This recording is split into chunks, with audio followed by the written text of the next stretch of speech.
So far, you've learned a lot about how to think like a data analyst. We've explored a few different ways of thinking, and now I want to take that one step further by using a mathematical approach to problem solving.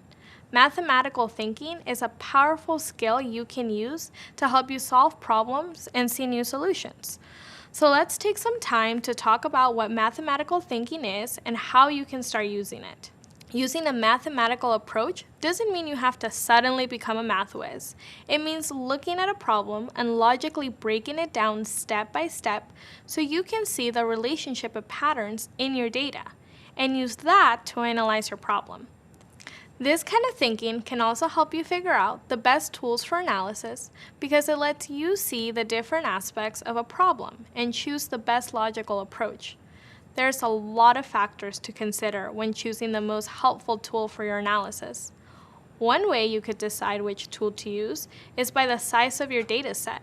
When working with data, you'll find that there's big and small data. Small data can be really small. These kinds of data tend to be made up of data sets concerned with specific metrics over a short, well-defined period of time, like how much water you drink in a day. Small data can be useful for making day-to-day decisions, like deciding to drink more water, but it doesn't have a huge impact on bigger frameworks, like business operations. You might use spreadsheets to organize and analyze smaller data sets when you first start out. Big data, on the other hand, has larger, less specific data sets covering a longer period of time. They usually have to be broken down to be analyzed. Big data is useful for looking at large-scale questions and problems, and they help companies make big decisions. When you're working with data on this larger scale, you might switch to SQL. Let's look at an example of how a data analyst working in a hospital might use mathematical thinking to solve a problem with the right tools.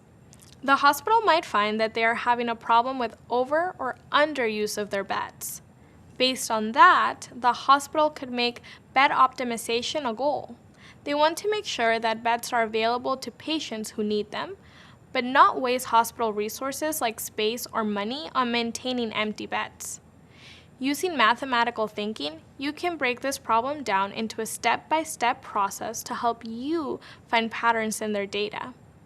There's a lot of variables in this scenario, but for now, let's keep it simple and focus on just a few key ones. There are metrics that are related to this problem that might show us pattern in the data. For example, maybe the number of beds open and the number of beds used over a period of time. There's actually already a formula for this. It's called the bed occupancy rate, and it's calculated using the total number of inpatient days and the total number of available beds over a given period of time. What we want to do now is take our key variables and see how their relationship to each other might show us patterns that can help the hospital make a decision. To do that, we have to choose the tool that makes sense for this task. Hospitals generate a lot of patient data over a long period of time, so logically, a tool that's capable of handling big data sets is a must. SQL is a great choice. In this case, you discover that the hospital always has unused beds. Knowing that, they can choose to get rid of some beds, which saves them space and money that they can use to buy and store protective equipment. By considering all of the individual parts of this problem logically, mathematical thinking helped us see new perspective that led us to a solution. Well, that's it for now. Great job. You've covered a lot of material already. You've learned about how empowering data can be in decision making, the difference between quantitative and qualitative analysis, using reports and dashboards for data visualization, metrics, and using a mathematical approach to problem solving.